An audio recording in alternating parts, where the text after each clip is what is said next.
en este penúltimo tema de Conociendo al Padre, hablaba yo la semana pasada de la necesidad de padres espirituales. Y hoy quiero hablarte de eso específicamente, de la necesidad que vamos teniendo cada uno de nosotros a lo largo de nuestro caminar espiritual, de personas que puedan invertir en nuestra vida, puedan hablar a nuestra vida, puedan hablar palabras no nada más de edificación, sino también palabras de verdad, de exhortación a nuestros corazones. Pero vamos a orar, vamos a pedir que el Espíritu Santo también hable a nuestras vidas y que nos prepare. Señor, gracias por este tiempo, gracias por la bendición de poder estar aquí en esta noche, en este estudio. Oramos por tu presencia, oramos por tu palabra viva, que traiga luz como una lumbrera al corazón y que queme, derrita, Señor, todo aquello que sobra, que es hojarasca, que no sirve en nosotros, y que establezcas tú en nosotros esas palabras de vida, de oro en medio de nosotros, palabras preciosas que transforman. En el nombre de Jesús oramos, amén, amén. Muy bien, cuando hablamos de padres espirituales, pues obviamente este es un tema que debemos de abordar en la palabra de Dios, porque el Señor nos otorga a personas, nos otorga ejemplos en la palabra, en la Biblia, de gente que ha sido padre espiritual. Y yo diría que el primero y el más grande de todos, pues es el Señor Jesús, el Señor Jesucristo, que tomó a 12 hombres, que no es fácil tomar a 12 hombres, caminar con ellos a lo largo de su ministerio, más o menos 3 años, un poquito más, y los llevó no nada más enseñándoles la palabra, sino a través de trayectos de fe, de confrontación, donde los mismos discípulos llegaron a puntos donde se sentían frustrados, donde se sentían que habían topado con pared, donde se sentían que no podían más, etcétera. Distintos factores que a ellos les tocó vivir, pero Jesús, como llevándolos de las manos, los impulsó a crecer, a estirarse, a tener fe, porque a final de cuentas, y se los fue dando poco a poco, les fue diciendo poco a poco que Él se iba a ir, iba a ser crucificado, palabras que no las entendían de principio y más adelante las fueron entendiendo, y aún cuando pasó se desconcertaron. Pero el tiempo que invirtió Jesús en las vidas de los discípulos, de los apóstoles, pagó sus frutos, tuvo sus frutos, y ellos se levantaron y fueron los padres espirituales de la primer generación de iglesia. Y yo diría que el segundo tremendo líder, legendario líder y padre espiritual en los tiempos de la iglesia primera, pues viene siendo el apóstol Pablo. Y cuando tú vas viendo el final de sus cartas, especialmente Romanos, vas viendo toda la cantidad de personas en las que él invirtió su vida, invirtió esfuerzo, discipulado, tiempo, los guió también, los animó cuando estaban en un momento muy difícil. Y fue un tremendo líder, pero no nada más líder, sino un padre espiritual. Y hay, a su vez, hay otras 2 personas a quien Pablo reconoce como verdaderos hijos en la fe, y en el caso de uno de ellos, en segunda de Timoteo, que viene siendo Timoteo, le dice amado hijo. O sea, se cree, no porque los haya engendrado, él no engendró a estos verdaderos hijos en la fe, sino que fueron personas a quien Pablo, en el camino de su andar, de su ministerio, los tomó con él, los discipuló, porque un padre es más quien te forma, quien te disipula, quien invierte en tu vida, que quien engendra. Hoy en día estamos viendo una generación sin padres, pero bueno. Y yo te decía que a los discípulos y por ejemplo en el caso de Timoteo y de Tito, no nada más les dio palabras bonitas, palmadas en la espalda, sino que los guió, los animó, y ellos se dejaron liderar. Ellos se pusieron vulnerables. No es fácil ponerse vulnerables. Si tú quieres tener padres espirituales, va a ser importante que busques alguno y que digas, bueno, habla mi vida, ¿qué ves? ¿Qué ves en mi vida? Y te abras así, ¿verdad? Y abras el corazón y te atrevas a que te den palabras también que a lo mejor a veces están en tu vida como puntos ciegos, los cuales no logras tú conquistar, ver, avanzar. Pero bueno, a eso nos referimos cuando hablamos de padres espirituales. Y todo creyente necesita padres espirituales, tanto hombres como mujeres. Hombres como mujeres necesitan gente a quien puedan ir, dar cuentas, hablar, abrir el corazón, permitirse ser expuestos, permitir que te digan cosas que a lo mejor no van a ser del agrado de tu oído. Sin embargo, al ponernos vulnerables con la gente correcta, dicen por allá en los proverbios, en los salmos, que es algo muy bonito, es algo muy bueno que una persona sabia sea la que hable a tu vida y a tu corazón. Y si bien a las mujeres se les recomienda, obviamente, y en la Biblia también, Pablo en primera de Timoteo habla de las mujeres maduras, de aquellas que se les ha otorgado un título de ser ancianas, no por la edad, ni por las canas, ni por eso, sino porque espiritualmente han avanzado, han crecido, han caminado fielmente con el Señor. Y ahí en Timoteo, Pablo dice, pues las ancianas enseñen a las mujeres jóvenes. Pero a final de cuentas, todos vamos necesitando, todos vamos teniendo necesidad de padres espirituales por encima de líderes religiosos. Ahora, cuando empezamos a hablar cómo empieza Pablo, cuando empezamos a hablar de su vida, cuando empezamos a hablar de su trayecto, pues es muy interesante, porque cómo se forma él como un padre espiritual. Y Pablo tiene un trayecto muy interesante de cómo el primero es un religioso. El primero, podríamos decir que Pablo es lo que hoy se le considera un fanático religioso, y es una persona la cual intelectualmente es capaz, es brillante. Se dice que hablaba griego, lo hablaba porque predica en Grecia, hablaba el hebreo obviamente, hablaba el arameo, y se dice que también hablaba el latín, que era el idioma de los romanos, y él era romano de nacimiento, o sea, judío pero romano por donde nace, tenía también pasaporte romano, y era un fanático religioso, y quizás esos son los más peligrosos. Y un fanático religioso inteligente es más peligroso todavía, porque es alguien que gana personas, que lidera, que levanta personas o seguidores por una causa equivocada, pero los levanta.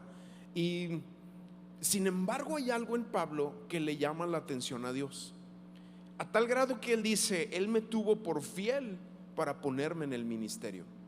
Y sí, había características en él que quizá el Señor dice: a este lo quiero. Se encuentra con Pablo y lo rompe, lo quiebra, lo deshace. Ese hombre, el cual tenía un ímpetu, un potencial, tenía que ser no eliminado, sino roto, quebrado, para que surgiera la verdadera esencia de ese hombre, de esa persona que Dios había llamado.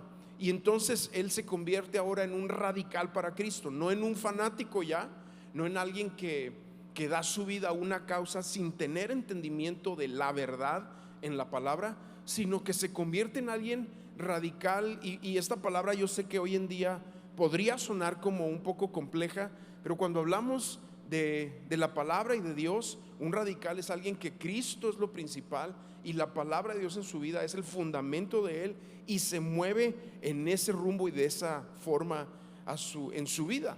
Y entonces él comienza esta relación con Cristo a través de la Biblia, la palabra del Espíritu. Y ya eso ya no es un religioso, sino es una redención que viene y golpea su corazón y lo levanta entonces para empezar a predicar la palabra. Pero en el llamamiento que Dios le da de llevar el evangelio a los gentiles, pues era necesario levantar a gente que a su lado se parara y a su lado tuviera la misma visión, adaptara la misma visión, se comiera la misma visión y dijeran: vamos hacia allá.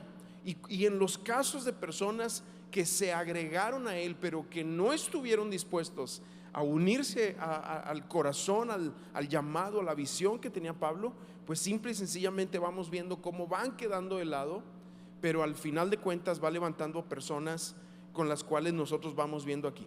Y una de las primeras cosas que quiero resaltar aquí es que Dios realmente puede transformar a gente ruda, Y Dios puede convertir a gente, a los bullies, a los endurecidos, a los de corazón así de piedra.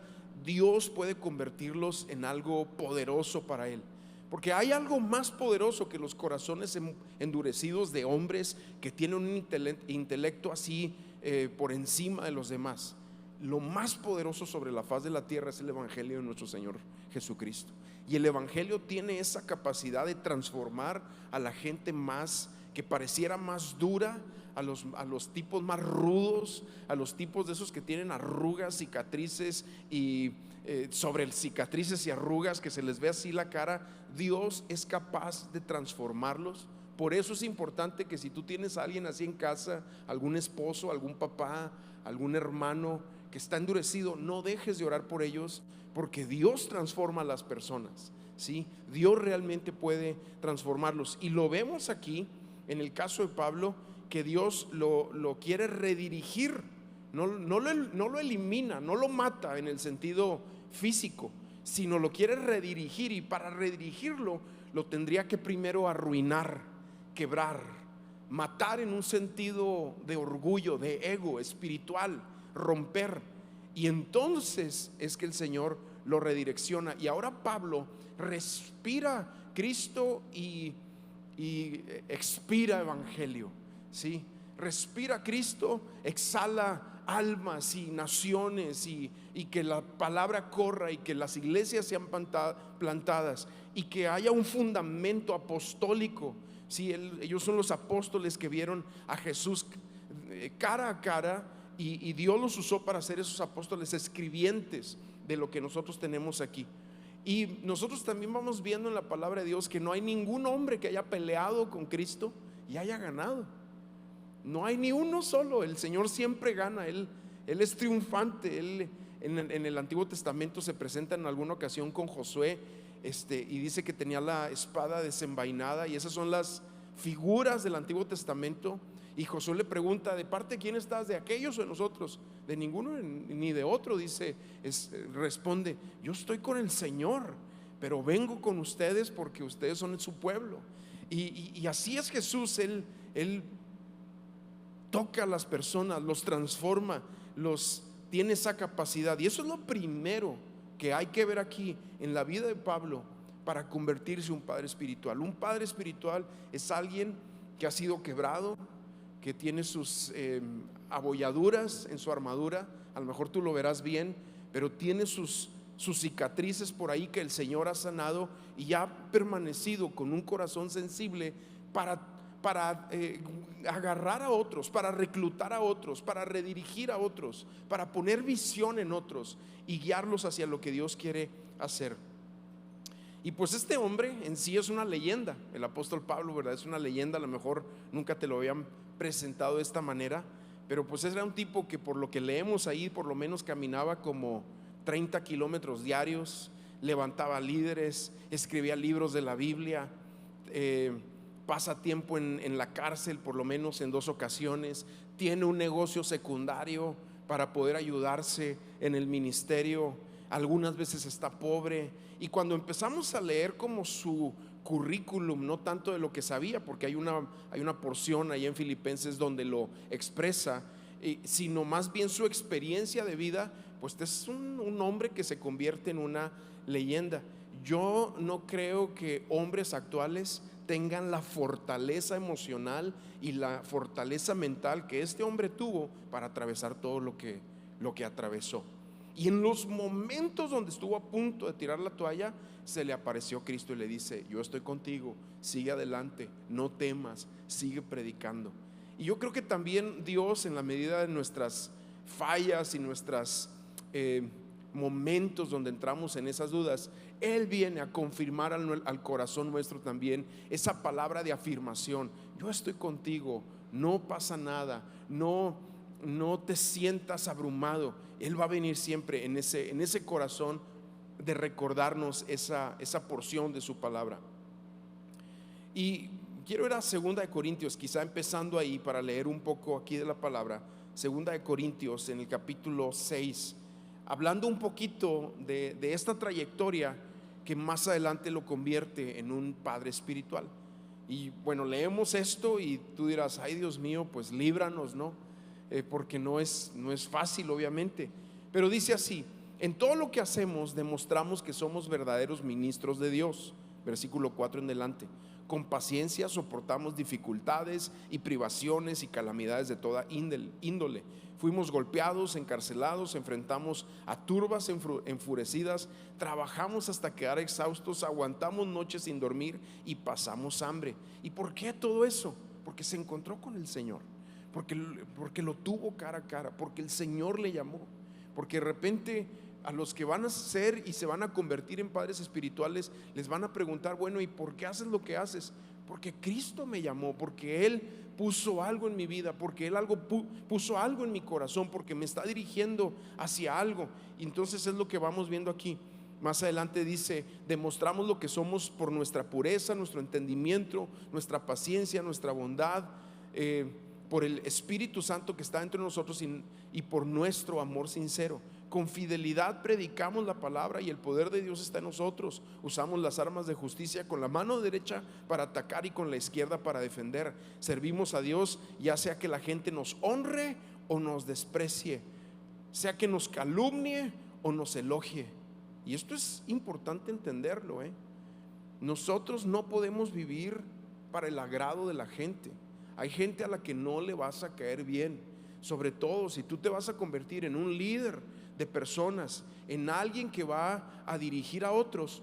Olvídate, debes de quitarte el hambre de caerle bien a todo mundo, porque entonces a la primera que te hagan bu, te vas a desistir de lo que Dios te está hablando, del liderazgo que el Señor te ha hablado, de la unción que Él ha puesto en ti. Y esto es importante entenderlo. Va a haber eso también en el servir, en el ser padres espirituales a otros. Y yo quiero decirte algo: yo aquí puedo ver padres espirituales, ¿sí? No es nada más yo por estar hablando, por tener el título del pastor, sino aquellas personas que posicionan su corazón para vertirlo en otros, para entrenar a otros, para capacitar a otros, para discipular a otros. Y esos todos lo podemos hacer, todos podemos ser parte de eso en esto que estamos hablando. Y entonces aquí dice: servimos a Dios ya sea que la gente nos calumnie o nos elogie. Dice: somos sinceros, pero nos llaman impostores, nos ignoran aun cuando somos bien conocidos. Vivimos al borde de la muerte, pero aún seguimos con vida. Nos han golpeado, pero no matado. Hay dolor en nuestro corazón, pero siempre tenemos alegría. Somos pobres, pero damos riquezas espirituales a otros. No poseemos nada y sin embargo lo tenemos todo. Entonces aquí te está hablando alguien con una vasta experiencia y haber atravesado cosas muy complejas y seguir adelante. Más adelante en el capítulo 11, versículo 23 de 2 de Corintios, porque le están cuestionando su liderazgo, su apostolado, lo están cuestionando. Y entonces él hace una pregunta y dice: ¿son siervos de Cristo? Estas personas que lo están acusando de que no era un verdadero apóstol. Dice: ¿son siervos de Cristo? Sé que sueno como loco, pero yo lo he servido mucho más. He trabajado con más esfuerzo. Me han encarcelado más seguido, fue azotado innumerables veces y enfrenté la muerte en repetidas ocasiones. En 5 ocasiones distintas, los líderes judíos me dieron 39 latigazos. Y eran 39 porque un hombre aguanta 39. El 40 es muy posible que muera. Entonces era golpearlo, latigarlo hasta el borde de la muerte. Y en 5 ocasiones, imagínate cómo estaba su espalda, imagínate cómo estaban sus muslos, sus glúteos, imagínate cómo estaba. A lo mejor si tú te hubieras quedado en el mismo hotel ahí con Pablo, se van a nadar a la alberca, se quita la camisa y te quedas impresionado del tipo de golpiza que le habían metido. Y tú dirás: wow, qué impresionante. Y no estoy aquí elogiando a un hombre, pero sí estoy tratando de que nosotros veamos que Dios muchas veces nos va a permitir pasar por cosas que no nos agradan, no nos gustan, nos van a doler, nos vamos a sentir expuestos, porque Él tiene un propósito. ¿Y cuál es ese propósito? Formar primero a Cristo en ti, pero también de ti formar a otros líderes, a otras personas, a otros a quienes cuando vengan y te digan: hey, me dieron un latigazo, tú le enseñas la espalda y le digas: mira, a mí me dieron 39. ¿Sí me estás entendiendo? Y yo sé que esto es algo físico que él vivió por los tiempos de persecución, y posiblemente vengan tiempos así. Y hoy hay otro tipo de persecución, otro tipo de calumnia, otro tipo de cosas que hay que estar listos para defender quiénes somos, seguir adelante con el testimonio que Dios nos ha dado y entender. Y a final de cuentas, como lo dice Pablo, por su gracia soy lo que soy.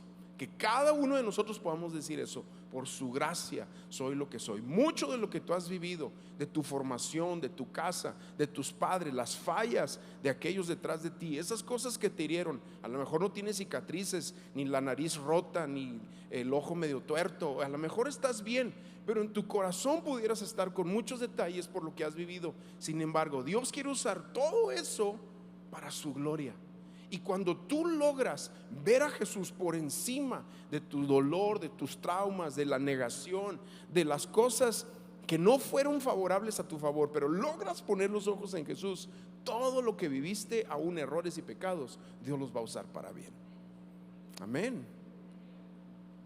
Y entonces aquí, bueno, termino de leer. Aquí dice: una vez fue apedreado, 3 veces sufrí naufragios, una vez pasé toda la noche y el día siguiente a la deriva en el mar. No sé qué cosa más espantosa puede haber que eso. Y luego dice, sigue diciendo: he estado en muchos viajes muy largos, enfrenté peligros de ríos, de ladrones, enfrenté peligros de mi propio pueblo, los judíos, y también de los gentiles. Enfrenté peligros en ciudades, en desiertos y en mares. Enfrenté peligros de hombres que afirman ser creyentes, pero no lo son. He trabajado con esfuerzo y por largas horas y soporté muchas noches sin dormir. He tenido hambre y sed y a menudo me he quedado sin nada de comer. He temblado de frío y sin tener ropa suficiente para mantenerme abrigado. Además de todo eso, a diario llevo conmigo la carga y mi preocupación por las iglesias. Entonces estamos viendo aquí a una persona que para la formación de un liderazgo, de una paternidad espiritual, pues ha atravesado por muchas cosas. Si a ti te dijeran: ok, ¿andas buscando chamba de ministro? Estos son los requisitos. Tú dirías: no, hombre, pues mejor me voy a trabajar al Starbucks, al Costco, a la industria aquí, ¿verdad? Porque pues tú ves esto y dices: ay, no sabía que estaba firmando para esto. Pero eso es lo maravilloso de nuestro Dios. Dios te captura con una visión de lo que va a venir, pero nunca te dice el proceso. Te da a su Espíritu Santo y su palabra para que ese proceso lo atravieses con Él, para que cuando vengan los tiempos difíciles y complicados, Él te va a decir, y Él te va a llevar de la mano y te va a decir: yo voy contigo. Amén. Entonces aquí vamos viendo que Él se va formando como un padre espiritual. La primera vez que se topa con Timoteo, y estoy hablando de esta necesidad, él va a esta zona primero acompañado con Bernabé, y posiblemente Timoteo es fruto espiritual, aunque es un muchacho creado por su madre, por Loida, y su abuela Eunice en las cosas del Señor. El papá de Timoteo no figura. Pudiéramos hablar de una orfandad espiritual, pero Pablo se convierte en un padre para él, lo equipa y aún lo envía a algunas de las zonas más complejas del mundo antiguo, que es Éfeso. Éfeso era una ciudad llena de demonios, llena de doctrinas, llena de cosas, pero algo tenían estos hombres, además de la palabra y la compañía del Espíritu Santo, que estaban en esos lugares, y la palabra fluía, el evangelio fluía, la iglesia crecía, estaban sucediendo cosas, ¿sí?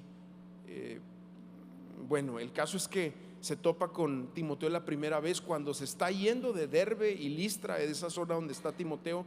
Le dan una apedreada terrible a Pablo. Vuelve después de la apedreada a entrar a la ciudad a compartir otra vez la palabra ahí con ellos.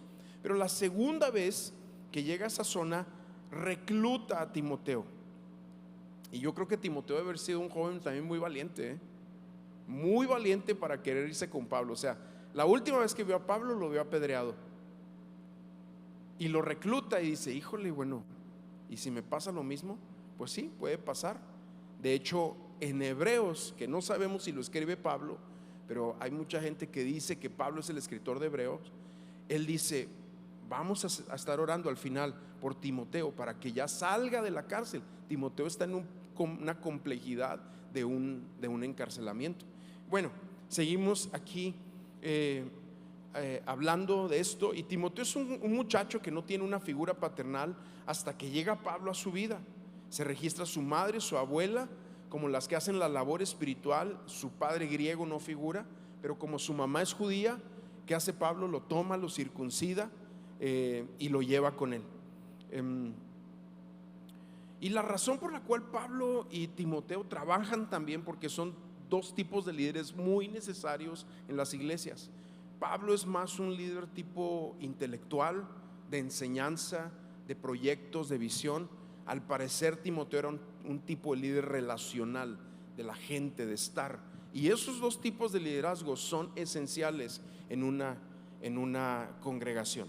Pero cuando ya empezamos a hablar de Timoteo y entonces a Pablo como alguien ya mayor, ya formado, que tiene un trayecto, que ha atravesado por cosas, vemos aquí cómo le escribe en Timoteo capítulo 1 versículos 1 y 2. Ahí empiezo leyendo, dice: yo Pablo, apóstol de Cristo Jesús, nombrado por mandato de Dios nuestro Salvador y de Cristo Jesús, quien nos da esperanza, le escribo esta carta a Timoteo, mi verdadero hijo en la fe. Por cierto, en segunda de Timoteo ahora dice mi amado hijo. O sea, hay algo que se entrelazan. Hay algo espiritual ahí tan fuerte que así lo presenta Pablo como un hijo espiritual. Y bueno, y luego sigue diciendo después de esa frase, mi verdadero hijo en la fe, que Dios Padre y Cristo Jesús nuestro Señor te den gracia, misericordia y paz. Y aquí en estos dos versículos Pablo aborda los dos principales problemas de toda generación a lo largo de la historia. Número uno, la gente no tiene a Dios como su Padre Celestial. No se enfatiza muchas veces en eso. Nosotros hemos tomado todo un curso en el cual también repetitivamente se da en intensivo, porque para nosotros es muy importante aquí en Amistad que tú entiendas que Dios es tu Padre Celestial. Si tú vas a otro tipo de iglesias, hay algunas iglesias que enfatizan mucho en Cristo, Cristo, Cristo, y está bien, es parte, es nuestro Señor, nuestro Salvador. Otras iglesias enfatizan mucho en el Espíritu Santo, si son de corte más pentecostal, mucho Espíritu, y está bien, no estoy negando eso, pero es importante que balanceemos la enseñanza de la Trinidad con el Padre, con el entendimiento de que Dios es un Padre con quien nosotros nos podemos también relacionar. Pero hay otro factor importante que viene siendo como la contraparte de entender que Dios es un Padre. Porque si yo nada más llego al punto donde expreso y tengo la revelación de que Dios es mi Padre, pero no busco tener aquí padres espirituales en la tierra que puedan hablar, a quienes me pueda exponer, quienes me puedan dar una palabra de exhortación, un regaño, la verdad en amor, sí, que a veces puede incluir pues un estirón de orejas, un coscorrón. Te lo estoy diciendo de maneras para que podamos entender. Si no nos abrimos a gente que nos hable de esa manera, nunca vamos a lograr explotar en el potencial que Dios ha otorgado a nuestras vidas, porque nos vamos a mantener siempre en un estado de egoísmo, en un estado, a final de cuentas, de niñez espiritual, precisamente por no abrirnos a gente que nos dice: cuidado, hay puntos ciegos aquí en tu vida. Y esto es lo que vamos viendo aquí en este trabajo que hace Pablo con Timoteo. Dios es un Padre y Dios trabaja a través de padres espirituales, y quiero decirlo así, hombres, ¿sí? Tenemos que confiar en la palabra de Dios, porque estamos viviendo una época muy progresista, muy con pensamientos muy marxistas de raíz, que han promovido un fuerte feminismo en medio de nosotros y la igualdad de todo esto. Y sí hay un factor en el sentido de oportunidades y cosas así, pero en el sentido bíblico Dios establece padres. De hecho, yo te lo voy a decir de esta manera: la Biblia es un libro patriarcal, no matriarcal. Y esto es algo que tenemos que entender. Pero como de repente hemos sido formados en esta sociedad, en esta generación que tratando de traer una igualdad y derechos, que son correctos en ciertos aspectos, de repente todo lo que tiene ahora que ver con hombres es como que todos los hombres son malos, todos los hombres son degenerados, todos los hombres son abusivos, todos los hombres fallan, todos los hombres son infieles, todos los hombres son adúlteros. Y de repente se ha infiltrado esta forma, este pensamiento a la iglesia. Y de repente también tenemos iglesias feministas, iglesias marxistas, iglesias socialistas. Tenemos iglesias de este tipo, cuando la Biblia nos presenta una realidad completamente diferente. Por eso los hombres importan. No escuché ni un amén, Bueno, 2, 3 ahí, creo que Roberto y nada más ahí, no sé quién más. Otra vez, los hombres importan. Eso. Si tú tienes a un hijo hombre, a un esposo, si tú tienes un papá, ora por él, para que se levanten como verdaderos hombres que se encuentran con Cristo, que son distintos. Además de ser masculinos, son bíblicos, son siervos, son espirituales, llenos del Espíritu Santo. Ese es el tipo de hombre que más adelante se va a convertir en un padre espiritual.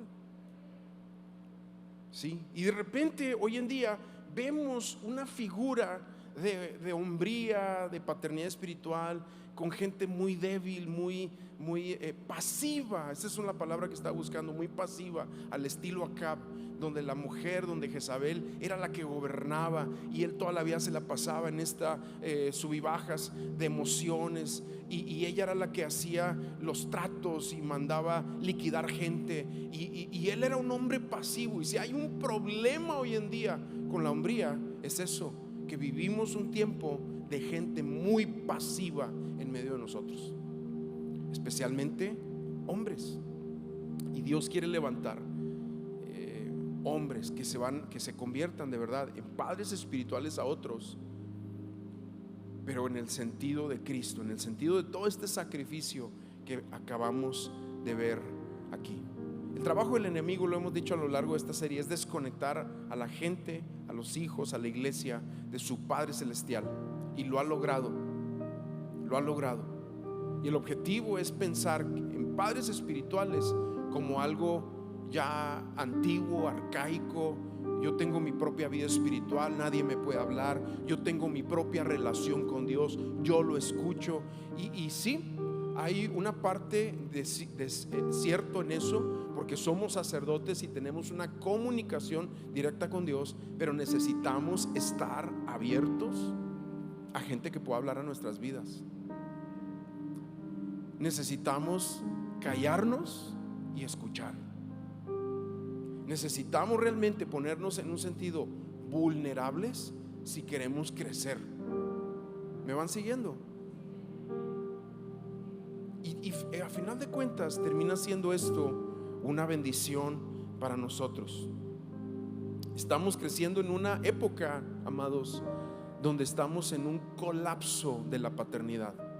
Hay un colapso de paternidad espiritual. Hay un colapso de padres simplemente. Se dice que más del 50% de los niños que nacen hoy en día nacen fuera del marco matrimonial. Ahí nada más ya es una demeritación o una subestimación de la paternidad. Pero eso refleja el síntoma tan profundo, la enfermedad tan profundo actual de esa falta de paternidad espiritual. Y tenemos que entender que así como vamos, no habrá suficientes terapeutas, psicólogos, oficiales, cárceles, programas. No habrá suficiente para contener a una generación sin padres.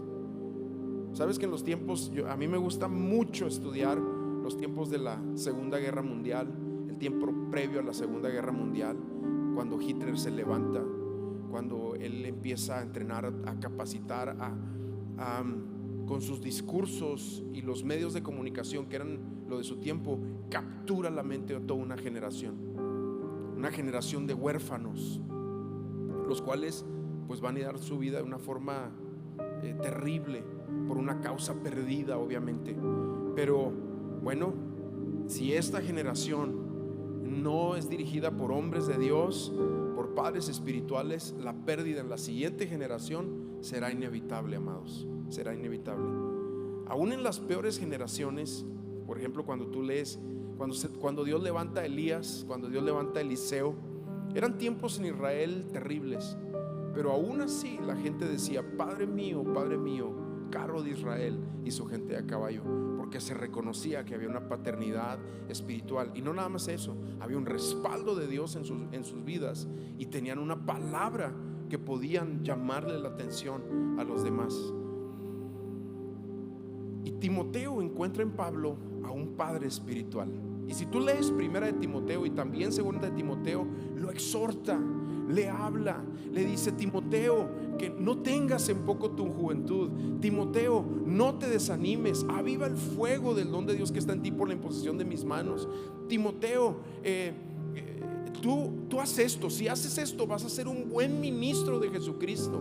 Si tú ves Timoteo, léelo en ese sentido de un papá hablándole a un hijo, y son cientos de instrucciones diciendo: haz esto, haz esto, haz esto, haz esto. Y si haces esto, vas a ser un buen ministro, vas a hacer las cosas bien. Y continuamente vas viendo como Pablo, como un padre, le habla a Timoteo. Yo quiero decirte algo: necesitas buscar a un padre espiritual. Y yo no me estoy promoviendo aquí, Hay muchos aquí en la iglesia con quienes tienen su madurez, tienen sus años, tienen sus tiempos de seguir al Señor, fidelidad matrimonial, tienen liderazgo. Hay muchos aquí en Amistad. Búscate a uno. Dile: habla mi vida, habla mi corazón, ponte vulnerable realmente. Y al ponerte vulnerable vas a crecer, que fue lo que hizo Timoteo. Cuando nosotros nos cerramos en nosotros mismos, estamos perdidos, amados. Estamos acabados.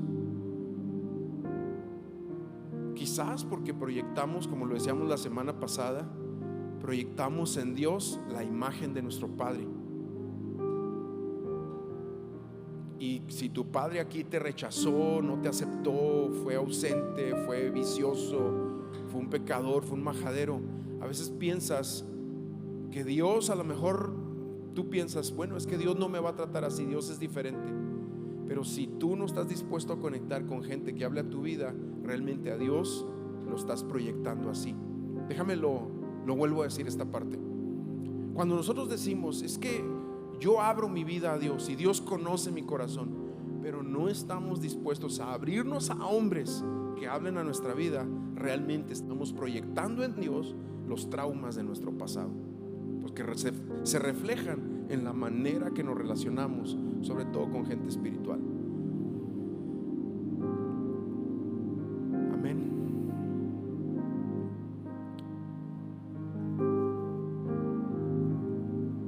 Y yo a lo largo de esta serie, de esta clase, he hablado la importancia de entender que esto va más allá de temas de mente y de emociones, porque en la Biblia hay excepciones que rompen las reglas.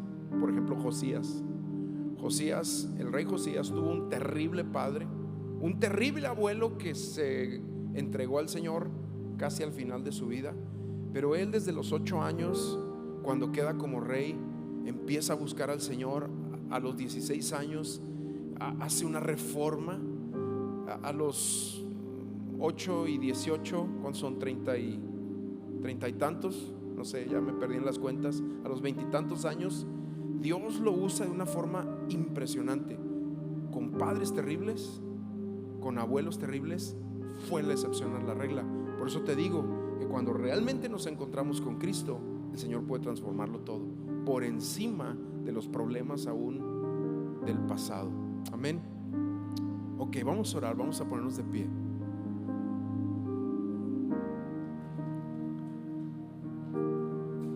Y así te decía la semana pasada, y te lo vuelvo a decir hoy: ¿quién puede hablar a tu vida? ¿Quién puede hablar? Cuando nos casamos, bueno, tenemos a nuestra ayuda idónea, ¿no? Ella pues nos habla y nos dice. Y mujeres también. Pero creo que también hay otros escenarios donde tenemos que buscar gente que hable a nuestras vidas y corazones. O a lo mejor no eres casado y tú dices, bueno, yo, sigo al Señor, estoy en esto, voy caminando, vengo a la iglesia. Qué bueno, vas bien. Pero ahora, ¿quién puede hablar a tu vida? ¿Quién te puede llamar la atención? ¿Quién te puede dar una palabra de exhortación sin que te ofendas, sin que te cierres, sin que te ensimismes? Pues ahí empieza mucho de nuestro crecimiento y de nuestro caminar espiritual. Y yo oro que en esta iglesia pueda ser un lugar de padres espirituales. Amén. Donde pueda haber paternidad espiritual. Amén. Señor, gracias. Vemos en la Biblia ejemplos muy altos quizá para nosotros al observarlos, al leerlos. Y sé que traes un caminar, un proyecto con nosotros en nuestras vidas. Pero yo oro en el nombre de Jesús para que tú des favor y gracia a más hombres aquí en Amistad, para que se levanten como líderes, como padres, como gente que pueda dar una palabra, que pueda dar una exhortación. Hombres que no sean esclavos de pecado, hombres que no estén atados a vicios, hombres que no estén atados al qué dirán, al aplauso, al caerle bien a todos, Señor, sino hombres que toman tu palabra, aman tu palabra, que tú eres su fundamento, y que al honrarte a ti, Señor, es porque tú y ahí es donde tú los vas levantando. Y oramos, Señor, que esta casa sea una casa de hijos, una casa de hijos, no de huérfanos, que puedan estar aquí pero con un corazón esclavizado, atribulado, huérfano. Que esta sea una casa de paternidad espiritual, una casa donde tú derrames gracia, favor en el nombre de Jesús. Yo oro, Señor, por los que tú vas a levantar en los próximos años aquí en Amistad, como líderes, como pastores, como plantadores, como precursores, como padres espirituales, en el nombre de Jesús. Señor, oramos por esas características de hombres sufridos, de hombres servidores, de hombres entregados, de hombres que dan la milla extra por ti, por amor a tu nombre y por la causa que tú nos has entregado. En el nombre de Jesús oramos, Padre. Amén.